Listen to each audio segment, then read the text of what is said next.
Bueno, es un gusto.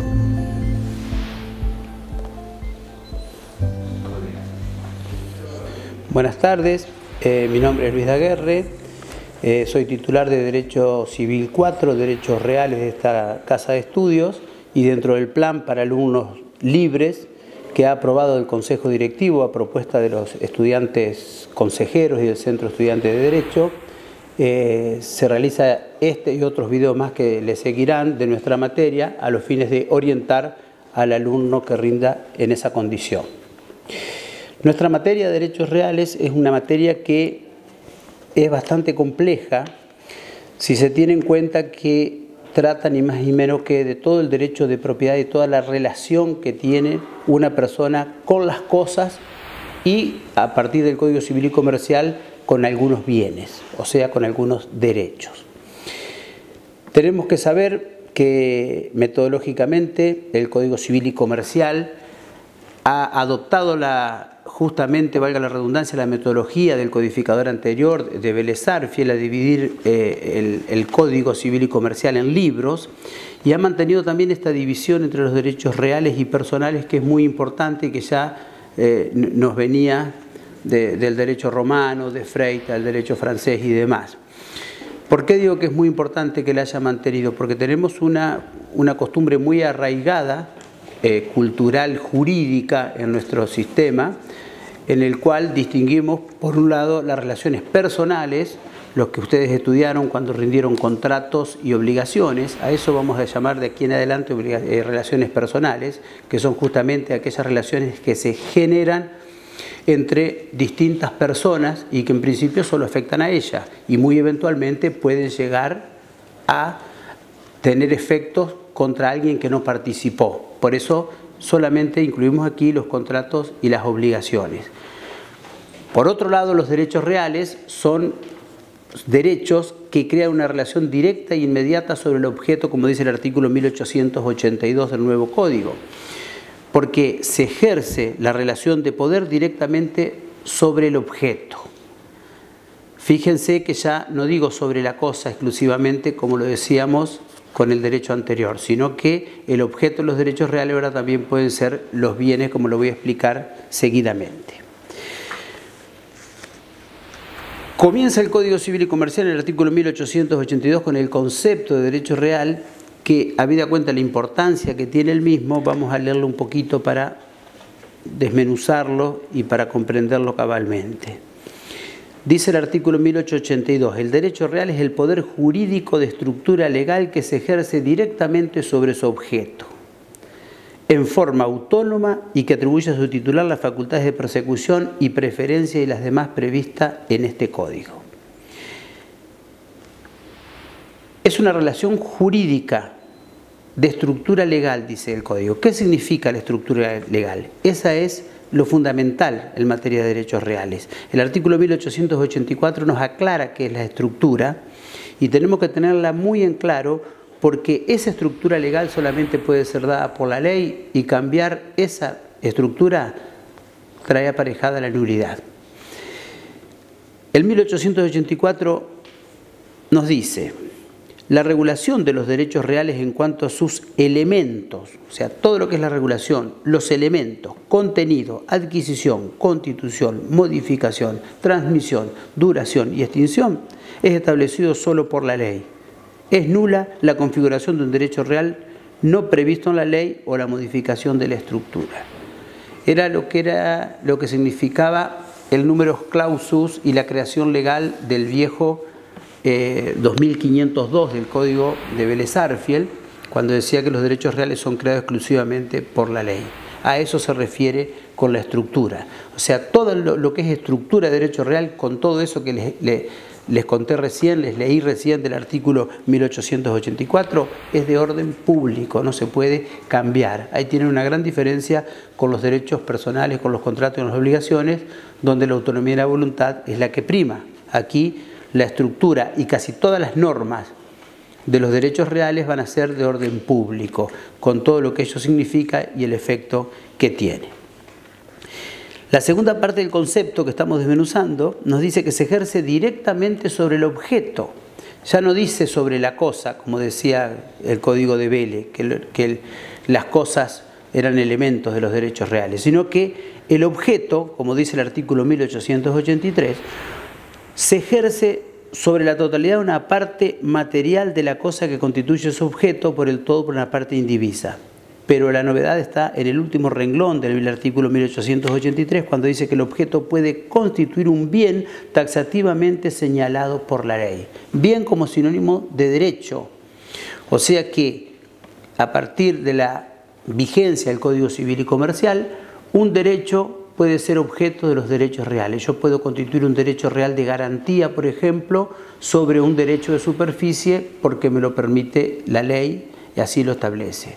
O constituir derechos de usufructo sobre algunos derechos de origen hereditario que sean de carácter testamentario. Entonces, ¿qué nos queda en claro con esto? Que el objeto de los derechos reales se ha ampliado a los derechos.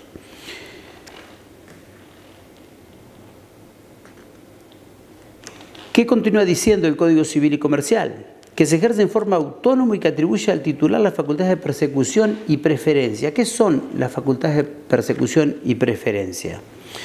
Justamente, el artículo 1886 nos define de qué estamos hablando. El derecho real atribuye a su titular la facultad de perseguir la cosa en poder de quien se encuentra. Eso es el ius persequendi o el derecho de persecución o el principio de persecución del cual gozan todos los derechos reales. Eso quiere decir que si soy desposeído o si soy acreedor hipotecario y el inmueble es enajenado a un tercero, yo como titular del derecho real puedo perseguirlo de manos de quien se encuentre y traerlo a mi poder y, en el caso de la hipoteca, hacerlo ejecutar. Y la preferencia de hacer valer su preferencia con respecto a otro derecho real o personal que haya obtenido oponibilidad posteriormente. Esto es muy importante porque la preferencia es otro principio de los derechos reales. Si ustedes piensan que en materia de derechos creditorios, contratos y obligaciones, el principio que rige estas relaciones no es la preferencia sino la paridad. O sea que quien constituye un derecho personal primero no tiene ningún tipo de preferencia frente a otros. Sin embargo, quien constituye un derecho real obtiene ese mejor derecho que otro que alega un derecho real o personal.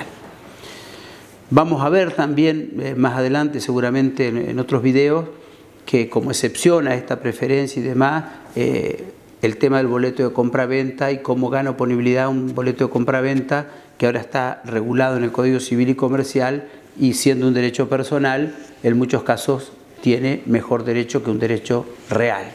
Ese es un tema que lo vamos a abordar en profundidad posteriormente. Como dijimos que los derechos reales son creados exclusivamente por la ley, el artículo 1887 nos hace la enumeración de los derechos reales y dice que son los siguientes. El dominio, derecho que ya teníamos, el condominio, también lo teníamos, la propiedad horizontal la teníamos agregada por la ley 13.512, los conjuntos inmobiliarios, es un nuevo derecho real por el que tanto bregamos y que no teníamos, el tiempo compartido, había una ley, la 26.356, que trataba el derecho turístico de tiempo compartido, pero ahora se trata en general, ya después vamos a decir algo de ello. El cementerio privado, otro nuevo derecho real, la superficie, que había por la ley 25.509, derecho de superficie forestal, el usufructo, uso, habitación, servidumbres, hipoteca, anticresis y prenda. Como verán, los derechos reales están enumerados en el Código y no son tantos. Por eso son tan importantes. ¿Y por qué son tan pocos? Justamente porque tienen todas esas características de oponibilidad erga omnes. Yo lo puedo oponer a cualquiera que alegue un derecho real o personal constituido posteriormente, y por eso la ley considera que tienen que ser pocos y tienen que ser conocidos por todos para que se puedan respetar. Muy bien. Por lo mismo que acabo de decir, por esta oponibilidad erga omnes que tienen los derechos reales, la ley consideró, ya el Código de Vélez también lo traía, un poco más desordenado, pero el Código Civil y Comercial mantuvo la misma ideología en materia de creación de los derechos reales que el Código de Vélez. Y por esto de la oponibilidad erga omnes que les comentaba, el derecho real necesita de una creación mucho más, digamos, que trascienda a la sociedad. No es un derecho personal, no es un contrato donde los efectos de los contratos, como solamente llegan a las partes y eventualmente, muy eventualmente a los terceros, la ley no se preocupa porque quienes tienen que responder han suscrito el contrato, saben lo que decía el contrato y es lógico que a ellos se les sea oponible. Pero el derecho real, como se opone a toda la sociedad, la ley considera que tiene que tener un modo de constitución que cumpla una serie de pasos para que no quede ninguna duda en la sociedad misma que debe respetar ese derecho. Un derecho real se adquiere con título suficiente y modo suficiente. Así lo dice el artículo 1892, que la adquisición derivada por actos entre vivos de un derecho real requiere la concurrencia de título y modo suficientes. Y algo muy importante que trae mucha confusión, que vemos que a los estudiantes les cuesta mucho comprender, es el concepto de título. ¿Qué es el título? El título, como lo dice la segunda parte del artículo 1892, es el acto jurídico revestido de la forma establecida por la ley que tiene por finalidad transmitir o constituir el derecho real. Reitero, es el acto jurídico revestido de las formas establecidas por la ley que tiene por finalidad transmitir o constituir el derecho real. Por ejemplo, un acto jurídico que tiene la capacidad de transmitir o constituir un derecho real es un contrato de compraventa. Por ejemplo, un contrato de compraventa de inmueble. El título va a ser el contrato en su integralidad, o sea, el contrato cumpliendo con todos los requisitos de fondo y de forma. Así lo dice la ley. Entonces no confundamos nunca la escritura pública, que es la forma del contrato, con el contrato mismo. Eso es algo que lo vemos a diario.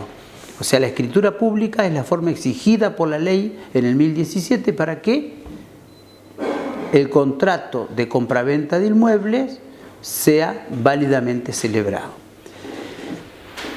Pero el título es el contrato que tiene esos requisitos de forma, que es la escritura pública, y otros requisitos de fondo, que son los presupuestos de validez del contrato, los sujetos, el objeto, la causa y demás.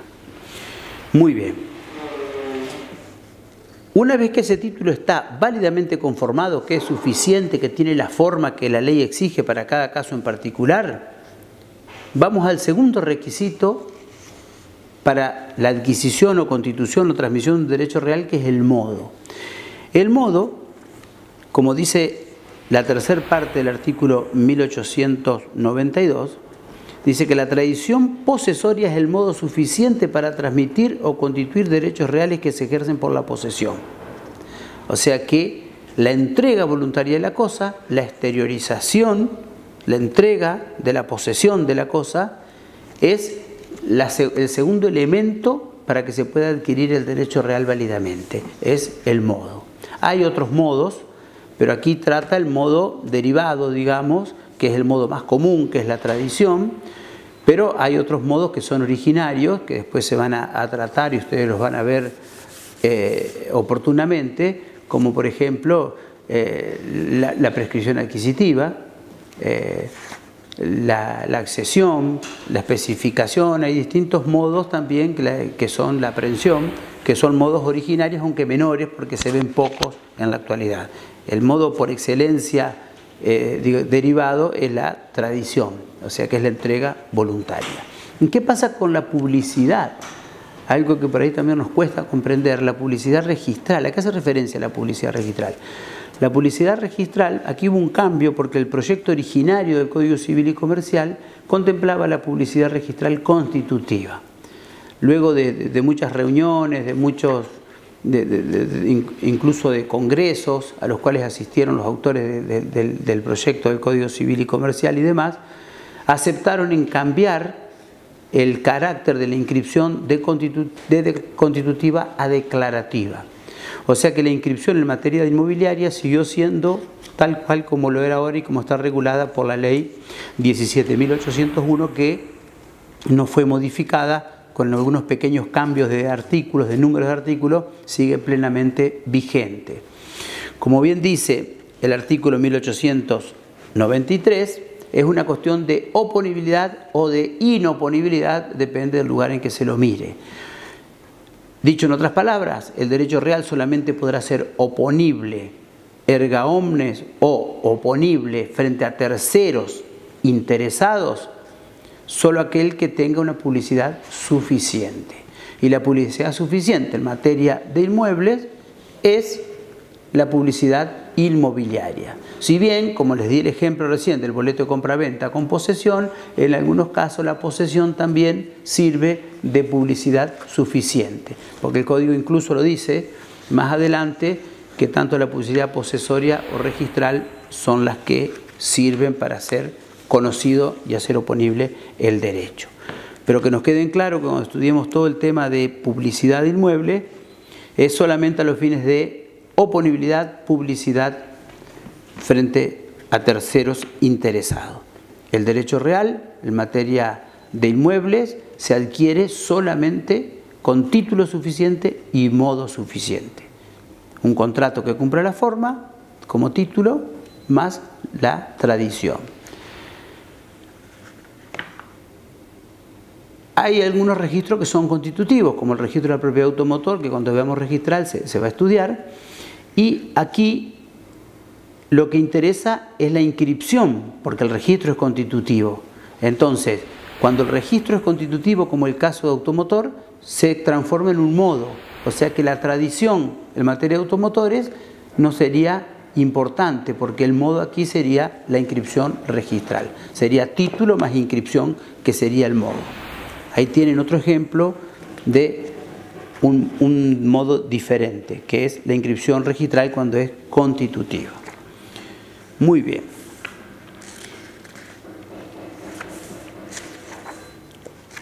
Trata el Código Civil y Comercial a partir de 1908, del Código del mismo cuerpo legal, las relaciones de poder, la posesión y la tenencia, que el profesor Sureda se va a abocar esos temas y lo va a explicar. Y la diferencia bien y la novedad es que engloba en las relaciones de poder a la posesión y la tenencia y hace una clasificación unificada, digamos, de las dos, a diferencia del Código Vélez-Sarsfield, que clasificaba solamente la posesión. Aquí se clasifican las relaciones de poder, o sea que incluye a la posesión y a la tenencia. Siendo los derechos reales en particular, por supuesto, el primer derecho real que regula el Código Civil y Comercial es el dominio, en el artículo 1941. Yendo a los derechos reales en particular, por supuesto el primer derecho real, el más importante de todos, es el derecho real de dominio, artículo 1941, que nos dice que el dominio perfecto es el derecho real que otorga todas las facultades de usar, gozar y disponer material y jurídicamente de una cosa dentro de los límites previstos por la ley. Aquí vemos una clara diferencia con el viejo artículo 2506 del Código de Vélez, cuando lo definía el derecho real como la potestad que tenía el titular del mismo, mediante el cual una cosa se encontraba bajo su acción y voluntad. Cuando una cosa se encuentra bajo la acción y voluntad de una persona, decía el código anterior. Esto nos daba una pauta que el titular podía hacer cualquier cosa, lo que quisiera con el objeto de su derecho real de dominio. Podía destruir, como decía el 2513 viejo del Código Civil de Vélez, destruir, degradar, desnaturalizar la cosa sin que le importe nada y sin que nadie pudiera decir nada, porque era el dueño absoluto. Y ahí teníamos el carácter de absolutez del dominio. Ya en el año 1968, con la reforma de la ley 17.711, se modificó el artículo 2513 del código anterior y se incorporó un concepto muy importante y que fue la base de muchas reformas futuras, que es el ejercicio regular del derecho. Entonces el 2513 se le incorporó esa frase y quedó redactado que podía usar, gozar o disponer siempre conforme al ejercicio regular o conforme al ejercicio regular del derecho. Este código fue más allá porque, teniendo en cuenta todas las limitaciones que distintas leyes venían aplicándole a este derecho real, al derecho real de propiedad en general y al derecho de dominio en particular, lo reguló justamente como un derecho relativo. Ya no tenemos un derecho real de dominio absoluto. Ya no puedo hacer lo que se me ocurra, no puedo destruir, degradar, desnaturalizar, sino que usar y gozar conforme y dentro de los límites previstos por la ley. No nos olvidemos que ha pasado mucha agua bajo el puente, tenemos la ley la Ley General del Ambiente, tenemos leyes de residuos peligrosos, tenemos leyes de agua, tenemos leyes de bosque, tenemos fallos judiciales que limitan la utilización de agroquímicos, tenemos un montón digamos, de limitantes al ejercicio del derecho real de dominio. No hay duda que sigue siendo el derecho real más importante, el que todos queremos tener sobre la cosa, el que nos permite ejercer la mayor cantidad de facultades posibles sobre una cosa, usar, gozar y disponer más ilimitadamente. Pero siempre hay que tener en cuenta que es conforme al ejercicio regular y dentro de los límites previstos por la ley. En 1945, cuando habla de la extensión del dominio, da cuenta de ello cuando dice que el dominio comprende sus accesorios y demás, pero en la segunda parte del artículo 1945, el Código Civil dispone y comercial dispone: el dominio de una cosa inmueble se extiende al subsuelo y al espacio aéreo, pero en la medida en que su aprovechamiento sea posible. O sea que ya tenemos limitantes en muchos lugares del cuerpo legal. Un principio que se mantuvo y que se los menciono ahora porque es importante que lo tengan en claro es el principio conocido como el de accesión, que nos venía del derecho romano y que significa que todo lo que está construido, plantado, edificado en un terreno pertenece al dueño del terreno. Esto es una presunción que no admite prueba en contrario. El principio de accesión, y las únicas excepciones legales que encuentra es el derecho real de superficie y el derecho real de propiedad horizontal. Pero en el resto de los casos este principio se aplica en toda su extensión, y ténganlo siempre en cuenta porque lo van a estudiar muy seguido.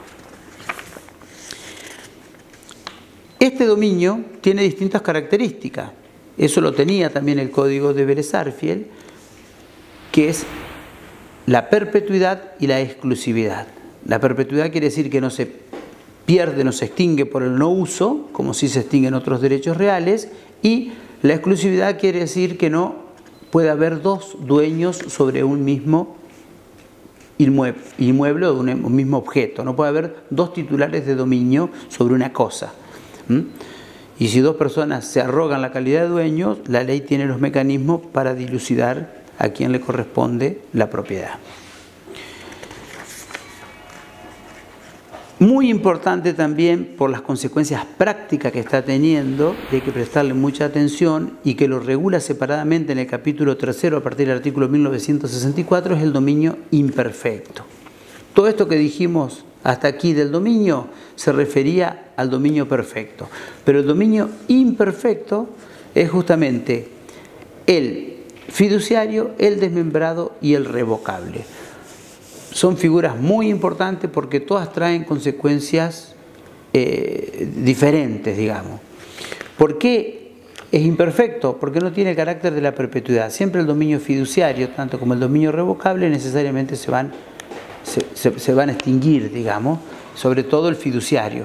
El revocable, si se cumple el plazo de la condición, se extingue. Por eso justamente es imperfecto.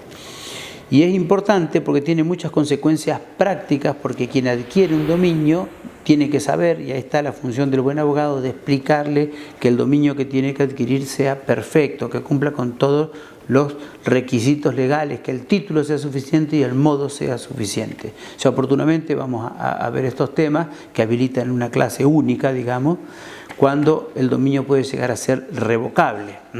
Por ejemplo, cuando es adquirido por donación de un tercero o a un heredero que no es forzoso o legitimario, siempre el dominio que va a adquirir va a ser revocable porque está pendiente una acción de revocación producto de la gratuidad del acto. El dominio fiduciario también se va a tratar separadamente porque es todo un sistema que introdujo la ley 24.441 y que este código ha optado por no tratarlo en el capítulo donde habla del dominio imperfecto fiduciario, sino que remite el artículo 1666 y siguientes, donde trata el contrato fideicomiso, que sería la causa o el título para que nazca el dominio fiduciario, y después trata el dominio o propiedad fiduciaria todo junto. Es todo un sistema que ha sido muy utilizado y le vamos a dedicar posiblemente toda una clase al dominio imperfecto. Y el dominio desmembrado es aquel que tiene grabado con un derecho real de uso o aprovechamiento en favor de un tercero. Ese tercero va a ser titular de un derecho real y el titular del dominio se va a convertir en nudo propietario porque las facultades de usar y gozar en el caso del usufructo van a pasar al usufructuario. Entonces, como dice el Código Civil y Comercial, cada uno de los efectos que tenga el dominio desmembrado se van a ver en cada carga real que lo grave. El segundo derecho real que vamos a tratar es el condominio, que es un derecho real de dominio con sujeto múltiple, podríamos decir, en una primera aproximación, sí y no. ¿Por qué?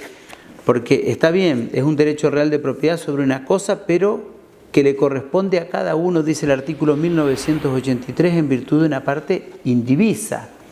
Y ahí tenemos que tener en claro de que el concepto de parte indivisa es un concepto exclusivo del condominio. O sea que es un derecho distinto. Ya esa discusión que estaba en el viejo 2503 porque Vélez Arfield enumeraba el dominio y el condominio juntos en el mismo inciso y algunos decían que era el mismo derecho con pluralidad de titulares y demás. Ya con la nueva redacción del Código Civil y Comercial queda claro que se trata de un derecho real distinto, autónomo y diferente del dominio y que incorpora este concepto de parte indivisa que es fundamental que lo entiendan bien. La parte indivisa es la participación que tiene cada condómino en el derecho. Tengan siempre presente eso, no sobre la cosa. Nunca se puede materializar una parte ideal. Si la parte indivisa es parte ideal, que son sinónimos, parte alícuota, cuota parte, son todas partes ideales, se puede predicar de un derecho, nunca de un objeto material como es la cosa. Eso es importante que se entienda, ni bien empezamos a estudiar el condominio. Si yo soy titular de un condominio, derecho real de condominio, y tengo un 50% de un campo que tiene por objeto 100 hectáreas, no tengo 50 hectáreas, tengo el 50% de 100, que no es lo mismo 50 hectáreas. Podré llegar a tener 50 hectáreas si hago la partición y materializo mi parte y me adjudico esa parte en dominio. Pero si no, yo tengo una parte ideal sobre un derecho que tiene por objeto 100 hectáreas, que no es lo mismo que decir 50 hectáreas.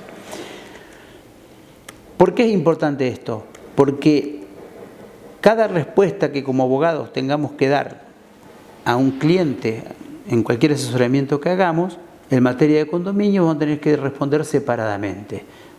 Si nos preguntan qué facultades tengo como condómino, tenemos que responder sobre qué. Sobre la parte indivisa tengo facultades muy amplias, puedo disponer, grabar, enajenar, pero sobre la cosa tengo facultades muy limitadas y siempre teniendo en cuenta la voluntad del otro o de los otros condóminos. Una modificación importantísima que hizo el Código Civil y Comercial está prevista a partir del artículo 1993 del Código Civil y Comercial cuando habla de la administración del condominio. ¿Por qué la importancia de esta norma? Porque ha tratado de solucionar, vamos a ver con qué efectos, es una norma muy nueva todavía, que no hay muchos casos, pero ha tratado de solucionar el tema de la administración del condominio. En el derecho anterior, el condominio solamente se podía administrar de común acuerdo. Y si alguien no estaba de acuerdo y se oponía, la única solución que le quedaba era presentarse ante el juez o bien pedir la partición o solicitar que la cosa se ponga en la administración. Pero eso significaba una ruptura del condominio. Había que hacer un juicio o había que demandar al otro condomino o había que pedir la partición también por un juicio. O sea que era complicada la administración y ante cualquier negativa de los condóminos era muy difícil, sin hacer todo este procedimiento, que se llevara a cabo lo que quería incluso la mayoría de los condóminos. ¿Qué hizo el Código Civil y Comercial? Nos dice que ante la imposibilidad del uso y gozo en común, directamente que van a resolver todos los condóminos en asamblea. Ahora es como que en materia de condominio está todo como en administración permanente. Funciona como una sociedad, si se quiere. Ahora, ante cualquier decisión que haya que hacer, directamente los condóminos deciden en una asamblea. ¿Quién la puede citar? Cualquiera. La puede citar cualquiera y se va a decidir por la simple mayoría de partes. Esto es importante que lo tengan en claro.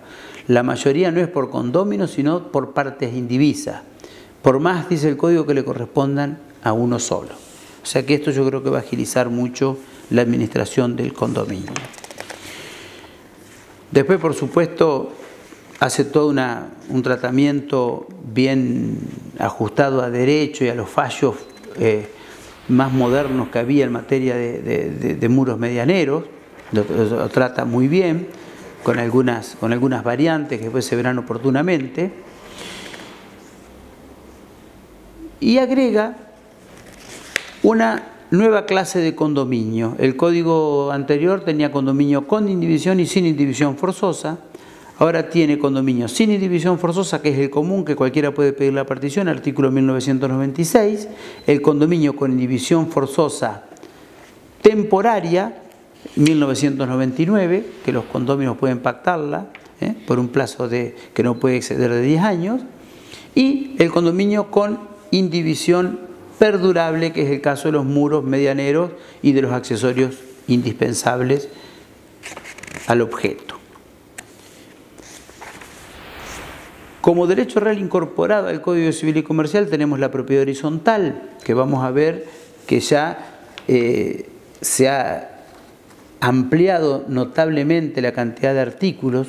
Si bien nosotros vimos que metodológicamente este código, ustedes ya lo deben saber bien, ha disminuido la cantidad de artículos, ha tratado de quitar artículos, en materia de propiedad horizontal pasó lo inverso, o sea, se han agrandado, se han multiplicado los artículos, porque la ley 13.512 era una ley muy escueta, era una ley del año 1948 que había incorporado a la propiedad horizontal, sin decirlo, pero era un derecho real nuevo. Ahora la propiedad horizontal, ya no hay ninguna duda, está incorporada como un nuevo derecho real al título quinto a partir del artículo 2037, como un derecho real sobre cosa propia, que es un derecho real que muchos se confunden también por ahí al pensar que es una mezcla de dominio sobre la unidad funcional y condominio sobre las partes comunes, y no es así, porque es un derecho real nuevo, diferente, que tiene sus normas propias y que, si bien se aplican supletoriamente normas del dominio y del condominio, hay que tener en cuenta que es un derecho real diferente. Importantísimo, describe en el artículo 2039 la unidad funcional. ¿Qué nos dice? Que el derecho de propiedad horizontal se determina en la unidad funcional. Una vez que se hace la división jurídica del inmueble inscribiendo el reglamento de propiedad horizontal en el registro correspondiente, y se hacen las adjudicaciones o adquisiciones de cada una de las unidades funcionales, el derecho real se determina en la unidad funcional. ¿Pero qué es la unidad funcional? La unidad funcional no es solo el espacio exclusivo que ocupa el departamento, por ejemplo, sino que incluye muchas cosas más. Fíjense lo que dice el 2039. La propiedad de la unidad funcional comprende la parte indivisa del terreno, en la proporción que cada uno tenga, de las cosas y partes de uso común del inmueble o indispensable para mantener la seguridad, y puede abarcar una o más unidades complementarias destinadas a servirla. Entonces, la unidad funcional es mucho más amplio que la parte exclusiva o la parte privativa que vendría a ser el departamento. La unidad funcional incluye todo. Otra modificación importante que hizo el Código Civil y Comercial es otorgarle personalidad jurídica al consorcio de propietarios. Hoy, el consorcio de propietarios es una persona jurídica de origen legal. Lo dice la ley, artículo 2044. Consorcio. El conjunto de los propietarios de las unidades funcionales constituye la persona jurídica consorcio. Tiene su domicilio en el inmueble y sus órganos son la asamblea, el consejo de propietarios si lo hubiere y el administrador. O sea que hoy no hay ninguna duda que es una persona jurídica que puede ser titular de derechos y de obligaciones.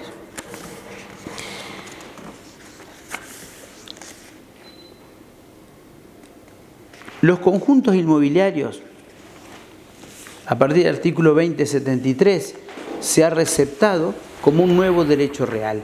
Aquí hay que leer bien, porque en 1887, cuando enumera los derechos reales, nombra a los conjuntos inmobiliarios como nuevo derecho real. En realidad el derecho real no es el conjunto inmobiliario es el objeto del derecho real. El derecho real es de propiedad horizontal especial, que no es otra que la propiedad horizontal, que es la que acabamos de mencionar, con algunas modificaciones que lo hacen especial. ¿Cuáles son esas modificaciones que la hacen diferente de la propiedad horizontal urbana? Y en principio, la posibilidad de que se constituya la propiedad horizontal especial, que se someta al régimen sin que esté terminado el conjunto inmobiliario, el club de campo, el barrio cerrado, o el parque industrial, o lo que fuere, solamente con que esté en construcción y que tengan las partes comunes funcionamiento. Entonces, con este simple requisito, ya catastros de las provincias van a aprobar los planos para que se pueda afectar al régimen de la propiedad horizontal especial, cosa que en la propiedad horizontal urbana es necesario el final de obra y que esté terminado el edificio. ¿Cuál es otro elemento que lo hace especial? Lo hace especial, por ejemplo, que en la parte privativa ahora puede incluir al terreno, en la parte de la propiedad horizontal especial. Lo hace especial, por ejemplo, que las sanciones ahora se pueden aplicar a través del consorcio, pueden ser mucho más amplias y de aplicación directa a los consorcistas por medio de la asamblea. Entonces, del consorcio. Esto, si bien tiene sus límites, porque no se puede aplicar cualquier sanción, cuando es exagerada se podrá rever judicialmente, pero esto diferencia en la propiedad horizontal común, donde siempre hay que hacer un juicio para sancionar a un integrante. El derecho de preferencia, que también puede pactarse y puede establecerse en el reglamento en los conjuntos inmobiliarios y que no está previsto en forma expresa para la propiedad horizontal común. Muy bien. El tiempo compartido fue regulado, al igual que los cementerios privados, o sea, el tiempo compartido en el artículo 2087. Ya teníamos una ley, la 26356, que regulaba los tiempos turísticos compartidos. Ahora se amplía y con una metodología criticable, porque esta ley que le acabo de mencionar, la 26356 del año 2008, de todos sus capítulos fue derogada la mitad de ellos y la mitad sigue vigente. O sea que para estudiar bien tiempo compartido tenemos que ver el articulado del código más los capítulos que quedaron vigentes de la ley de sistemas turísticos de tiempo compartido. Algo que me parece metodológicamente muy criticable, porque esto se refería justamente a los tiempos compartidos para turismo. Y no es lógico por ahí que la autoridad de aplicación sea la Secretaría de Turismo de la Nación. Entonces estas cosas habría que modificarlas. Pero ¿qué es el tiempo compartido? Es la posibilidad de compartir un objeto, puede ser mueble y inmueble, entre varias titulares y que la usen por periodos distintos. Por eso el tiempo sería, el título sería mejor utilización por turnos o derecho de uso por turnos, como es en otro sistema jurídico, y no esta denominación americana que tomamos nosotros de tiempo compartido, que no nos da la idea del derecho que se trata, porque lo único que no se comparte es el tiempo. Todos los titulares los van ejerciendo su derecho en tiempos diferentes. El cementerio privado, el artículo 2103, es un derecho real que que si bien tampoco el derecho real en sí es el derecho de cementerio, en todo caso es el objeto del cementerio sobre el cual se ejerce el derecho real, que es el derecho de sepultura, como lo dice el mismo artículo 2112, el derecho real de sepultura, que tengo mis dudas que sea un derecho real, porque el 2112 dice que al derecho de sepultura sobre la parcela se le aplican las normas de los derechos reales. Si fuera un derecho real no tendría razón de ser este artículo, porque si fuera un derecho real se le aplican las normas por ser un derecho real. Si dice que se le aplican las normas es porque pareciera que no es un derecho real. Pero está enumerado entre los derechos reales, y lo cierto que lo que ha optado la ley aquí es por darle una protección a los adquirentes de parcelas, adquirentes entre comillas, porque no adquieren la propiedad de la parcela, sino el derecho a usarla en forma perpetua a esa parcela, con un montón de limitaciones para el emprendedor o el constituyente del cementerio, que tiene que afectar en el registro de la propiedad al uso del cementerio, y tiene un montón de restricciones, y la parcela no se puede embargar, no se puede, tiene un montón de protecciones para el adquirente. La superficie lo paso porque ya hemos grabado un video de superficie donde hemos explicado todo cómo funciona. Es un derecho muy antiguo, que ya lo conocían en la época, empezó a conocerse en la época romana, y posteriormente con los posglosadores ya se hizo muy conocido y se aplicó mucho, sobre todo en la Alta Edad Media. Pero ya lo hemos explicado bien y me remito a ese video para que puedan estudiarlos de allí. Y pasamos a los derechos reales sobre cosa ajena de uso y aprovechamiento, que juntamente con la superficie es el usufructo, el uso y la habitación, que aquí no tenemos grandes novedades con el Código de Vélez, pero sí, como por ejemplo, un par de ellas que la voy a mencionar. En primer lugar, la posibilidad que tiene el usufructuario de transmitir el derecho como derecho. Eso en el Código de Vélez estaba prohibido. Decía que no podía ser objeto de un usufructo el propio usufructo.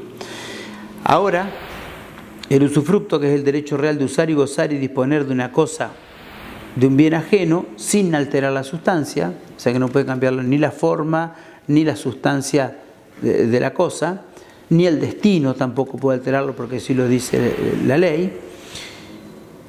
Este derecho real me permite todas esas facultades y a su vez me permite transmitirlo, pero siempre quedando directamente obligado el usufructuario originario, y siempre con el derecho del nuevo propietario a pedir las garantías suficientes para que el nuevo usufructuario los use conforme a lo establecido. Y siempre la vida del primer usufructuario es el que marca el fin, o sea, la extinción. O sea, muerto el usufructuario originario, se extingue si es que no tenía un plazo menor. En cuanto al uso y la habitación, sigue muy parecido al Código de Vélez. Son derechos reales menores, digamos, el uso del artículo 2154, de usar y gozar de una cosa de parte material o indivisa en la extensión y con los límites establecidos en el título sin alterar la sustancia. Si no se establece un límite, dice la misma norma, se entiende que se constituyó un usufructo. O sea que ahora en el contrato hay que colocar la extensión de lo que puedo usar y gozar. Y la habitación, que vendría a ser lo mismo que el derecho real de uso, nomás que el objeto es una casa habitación y consiste el derecho real en habitar. Las servidumbres, acá ha habido una disminución notable de normas porque el Código Civil y Comercial ha optado por eliminar todas las servidumbres típicas que existían en el Código de Vélez Sarsfield. O sea que directamente ha regulado las características principales, la ha definido en el artículo 2162 como el derecho real que se establece entre dos inmuebles y concede al titular del inmueble dominante determinada utilidad sobre el inmueble sirviente ajeno. La utilidad puede ser de mero recreo. Directamente, ¿qué nos dice el Código para despejar toda duda? Que debe haber dos inmuebles para que exista servidumbre, un fundo sirviente, un fundo dominante, que uno le debe prestar una utilidad, un servicio al otro inmueble, que puede ser real o personal si se constituye en beneficio del inmueble mismo o del titular del otro inmueble. Y nos habla de la servidumbre forzosa, en qué casos, muy parecido a los de Vélez, los casos en que se puede pedir forzosamente una servidumbre, pero no tiene todas las servidumbres típicas desarrolladas como en el Código de Vélez, y es por eso que se han disminuido mucho la cantidad de artículos. Con respecto a los derechos reales de garantía, para ir concluyendo, los derechos reales de garantía, el Código Civil y Comercial ha optado por la metodología de realizar una parte general, como lo hacen distintos apartados del Código, donde tiene las disposiciones comunes a todos los derechos reales de garantía, y después regula la hipoteca, la prenda y el anticresis. En líneas generales, las disposiciones comunes, tenemos las mismas características que teníamos en el Código de Vélez-Sarsfield. Recuerda que Vélez-Sarsfield enumeraba estas características, estos caracteres para la hipoteca, y entonces se le aplicaba a los otros derechos reales de garantía. Lo correcto es, como hizo este Código Civil, una parte común para todos los derechos reales de garantía, y después en pocos artículos define los elementos particulares de cada uno de los derechos reales de garantía. ¿Cuáles son estos caracteres o principios? La convencionalidad, solamente por contrato y con la forma que establezca la ley. Cuando es hipoteca, por ejemplo, escritura pública. Cuando es prenda, si es de una cosa mueble, no será necesario. Cuando es anticresis, si es de un inmueble, requerirá escritura pública. Si no, no. El principio de accesoriedad. También los derechos reales de garantía siguen siendo accesorios a una obligación principal, y tienen como efecto que extinguir la obligación principal se extingue. El principio de especialidad, tanto en cuanto al crédito como en cuanto al objeto, y acá tenemos una novedad, porque este artículo 2189, que refiere a la especialidad, fue modificado en el año 2017 por la ley 27.271, especialidad en cuanto al crédito. Se modificó este artículo porque estaba confuso, no se entendía bien la lectura del artículo, y el artículo actual separa, y tenemos hoy claramente regulados en el artículo 2189 del Código Civil y Comercial reformado el año pasado, tenemos hipotecas abiertas e hipotecas cerradas. La hipoteca abierta es aquella que se constituye para garantizar cualquier obligación y que tiene un plazo de vigencia de 10 años y que se puede hacer para garantizar cualquier obligación entre acreedor y deudor. Pero tiene la característica que el monto del gravamen por cuanto es hipoteca es el que otorga la preferencia por todo concepto, o sea que ahí se deben incluir gastos, honorarios, intereses, cotas y demás. Sin embargo, la hipoteca cerrada, que es aquella que se hace para garantizar una obligación ya constituida y enumerada, definida a través de sus elementos constitutivos, sujeto, objeto y causa. Sin embargo, las hipotecas cerradas son aquellas en la cual la obligación principal está determinada a través de los elementos constitutivos, el sujeto, el objeto y la causa. Cuando así están bien descritas la obligación a la que accede la garantía hipotecaria, en ese caso el monto del gravamen se estira y cubre también los intereses, costos, costas, honorarios y demás. O sea que es una ventaja por un lado, porque tiene esa flexibilidad del monto del gravamen y se amplía para darle preferencia a todos esos rubros, gastos, costas, intereses. Y por otro lado, la hipoteca abierta dura menos, pero tiene la facilidad, por un lado, que se puede garantizar obligaciones que todavía no existen, pero tiene el limitante que el monto de gravamen es por todo concepto.